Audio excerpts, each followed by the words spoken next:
నమస్తే నేను Chandra welcome to great Andhra big story. ఎన్నికలు ముంచుకొస్తున్నాయి.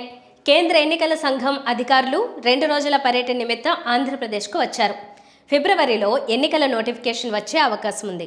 ఏపీలో ప్రధాన రాజకీయ పక్షాల నాయకులు అభ్యర్థుల ఎంపికలో నిమగ్నమయ్యారు. టీడీపీ జాతీయ అధ్యక్షుడు చంద్రబాబు నాయుడు రా కదిలిరా అంటూ జనంలోకి వెళుతున్నారు. ఒక్కో రోజు 2 బహిరంగ సభలు నిర్వహిస్తూ అధికార పక్షంపై తీవ్ర స్థాయిలో విమర్శలు గుప్పిస్తున్నారు. మరోవైపు వైసీపీ అధినేత ముఖ్యమంత్రి వైఎస్ జగన్మోహన్ రెడ్డి మాత్రం తాడేపల్లిలో నివాసానికే పరిమితమై అభ్యర్థుల ఎంపికపై తీవ్ర కసరత్తు చేస్తున్నారు. సంక్రాంతి నాటికి పూర్తి స్థాయిలో అభ్యర్థులను ప్రకటించాలనే దృఢ నిశ్చయంతో జగన్ ఉన్నట్టు ప్రచారం జరుగుతోంది.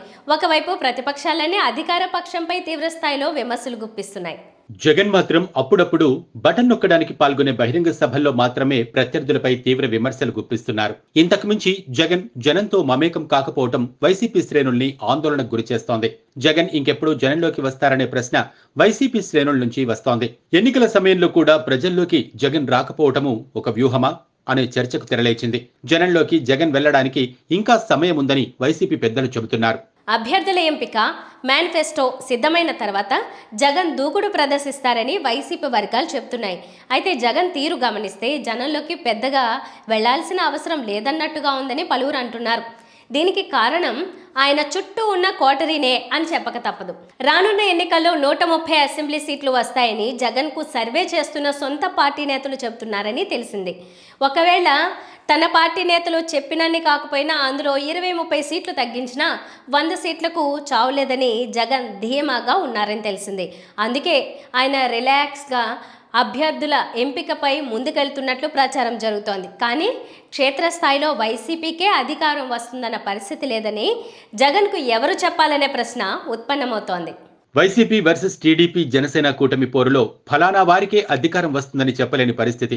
ఇరువైపు కూటముల బలాలు బలహీనతలను పరిశీలిస్తే దొందే అన్నట్టుగా ఉందనేది అందరి మాట. ఏ పరిస్థితిలో జనాన్ని మెప్పించే వారిదే అధికారం అనే చర్చ నడుస్తోంది. అందుకే వైసీపీ శ్రేణులు జగనన్న రా కదలిరా అని ముక్త కంఠంతో పిలుస్తున్నారు. ఆయనేమో తాడేపల్లి నివాసాన్ని విడిచి రానని చెప్పకపోయినా చర్యలు మాత్రం ఆ భావనను కలిగిస్తున్నాయి. జగన్ మాస్ లీడర్ కావటం వల్లే ఆయన తమ మధ్య ఉండాలని జనం కోరుకుంటున్నారు. సీఎంగా పరిపాలనా బాధ్యతల్ని నిర్వర్తించే పనిలో ఇంతకాలం ఉండడాన్ని అర్థం చేసుకోవచ్చు.